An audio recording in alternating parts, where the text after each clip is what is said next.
दोस्तों वीनू इंफोटेनमेंट में आप सभी का एक बार फिर से स्वागत है। सेक्शन में जो चर्चा करने जा रहे हैं वो करने जा रहे हैं कि विश्व में एक नई तरह की समस्या यूक्रेन रसिया वार के कारण उभरने वाली है। ऐसा लगता है कि कभी भी वहाँ का जो न्यूक्लियर पावर प्लांट है उस पर कोई मिसाइल या कोई बम आके गिर सकता है और इसके वजह से रेडिएशन जो है पूरे वहाँ पे फैल सकती हैं, जिससे कि सिर्फ यूक्रेन ही नहीं पूरा का पूरा यूरोप चिंतित है। और सिर्फ ये यूरोप तक की चिंता की बात नहीं है, उससे आगे जा कर के ये रेडिएशन बहुत दूर दूर तक फैल सकता है और लाखों लोगों की जान जा सकती हैं और कई जनरेशन अपाहिज हो सकता है, जैसा कि हमें जापान के हिरोशिमा और नागासाकी के बम गिरने से अनुभव प्राप्त हुआ है। ऐसी स्थिति में पूरे विश्व की चिंता जो है एक लाजमी सी बात है और इस चिंता से उबरने के लिए पूरे विश्व ने अब यूक्रेन को एंटी रेडिएशन पिल्स को सप्लाई करना शुरू किया है। तो ये एंटी रेडिएशन पिल्स जो है ये क्या होता है, ये अगर आप यूपीएससी की तैयारी कर रहे हैं या अन्य कंपटीशन की तैयारी कर रहे हैं तो उस हिसाब से आपको ये जानना ज़रूरी है कि ये पिल्स किस चीज़ की बनी होती हैं और कैसे ये शरीर में काम करती हैं और कैसे हमें रेडिएशन जैसे खतरनाक चीज़ से हमें बचाती है, जिससे कि हमारा पूरा का पूरा कई जनरेशन बर्बाद होता है और लोग अपाहिज हो जाते हैं और हाथ पैर उनका ख़राब हो जाता है और ज़िंदगी जो और मौत के बीच में वो झूलने लगते हैं। ठीक है, ये जो पोटेशियम आयोडाइड है, आयोडीन आप नमक के रूप में इस्तेमाल करते हैं। यही पोटेशियम के साथ जब आयोडीन को एक रेडिकल फ्री आयोडीन को मिलाया जाता है तो ये जो टैबलेट बनता है ये आपको रेडिएशन से बताता है। इसी पिल्स को हम पोटेशियम आयोडाइड को ही हम रेडिएशन पिल्स के रूप में जानते हैं। यह कुछ हद तक, ऐसा आप कभी ना माने कि ये पूरी की पूरी रेडिएशन से आपको बचा देता है, लेकिन रेडिएशन के असर को कम करने में ये काफ़ी ही मददगार है। ये जो है नॉन रेडियो एक्टिव आयोडीन जो है वो जब आप लेते हैं अंदर तो ये आपके गले में आके थायराइड ग्लैंड में जा कर के वो बैठ जाता है और जब वो बैठ जाता है और जब आपके पास रेडिएशन के थ्रू जो आप सब्जी खाते हैं, फल खाते हैं, उसके थ्रू जब वो रेडिएशन का कुछ अंश आपके शरीर में जाने लगता है तो जब आप किसी सामान को स्वेलो करेंगे, ये आयोडीन जिसको कि आप एंटी रेडिएशन पिल्स के नाम से जानते हैं, ये आपके उस चीज़ को कुछ हद तक कंट्रोल कर देता है। ये काम कैसे करता है, जब रेडियो एक्टिव चीज़ें पदार्थ जो है वो जब लीक करती हैं तो उस कंडीशन में क्या होता है कि रेडियो एक्टिव आयोडीन वो हवा में फ्लोट करने लगता है और जब वो फ्लोट करता है हवा में तो फिर वो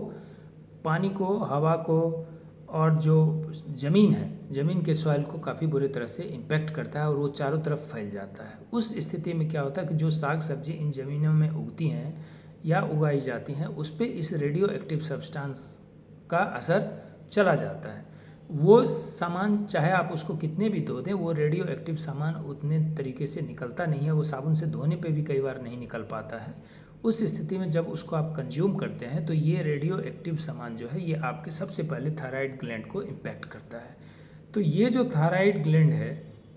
इसी थायराइड ग्लैंड में नॉन रेडियो एक्टिव आयोडीन जो है वो पहले से बैठा रहता है और आप जैसा कि जानते हैं कि ये जो थायराइड ग्लैंड है it is responsible for secretion of several hormones, यानी कि ये कई सारे हार्मोन के स्राव को नियंत्रित करता है और यही हार्मोन आपके मेटाबॉलिज्म को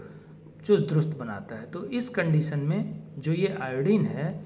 ये आपके एक तरह से आप समझें कि आपके हार्मोन को रेगुलेट करने का काम करता है। तो ये रेगुलेशन करने वाली तंत्र पे ही जा कर के ये नॉन रेडियो एक्टिव आयोडीन जो है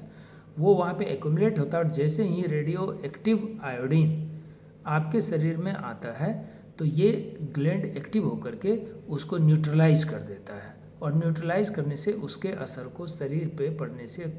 कुछ हद तक इसको नियंत्रण में कर लेता है। हालांकि जब इन्हेलेशन के थ्रू जाता है, यानी कि जब सांस के थ्रू जाएगा तो इस दवाई का असर उतना ज़्यादा नहीं होता है, क्योंकि ये ग्लैंड तब एक्टिव होती है जब आपको चिखा रहे हो, चबा रहे हो, उस क्रम में ये आयोडीन ज़्यादा एक्टिव रहता है। तो उस स्थिति में अगर आप किसी प्लांट के बेहद ही नज़दीक हैं तब तो ये उतना कारगर नहीं होगा, लेकिन खाने के थ्रू अगर कोई चीज़ जाता है तो उसको ये कुछ हद तक कंट्रोल करेगा। तो इस तरीके से इसका जो है पूरे यूरोप अभी जो है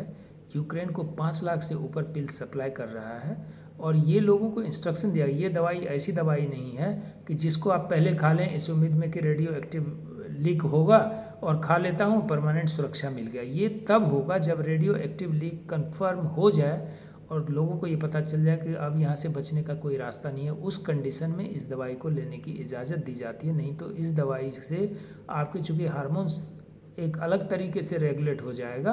तो उसमें कई सारे डिसबैलेंस हो सकते हैं। इसीलिए लोगों को ये हिदायत दी गई हैं कि वो इस पिल्स का इस्तेमाल तभी करें जबकि रेडियो एक्टिव लीक होने की खबर कंफर्म कर दी जाए और उनका जीवन रिस्क में आ जाए।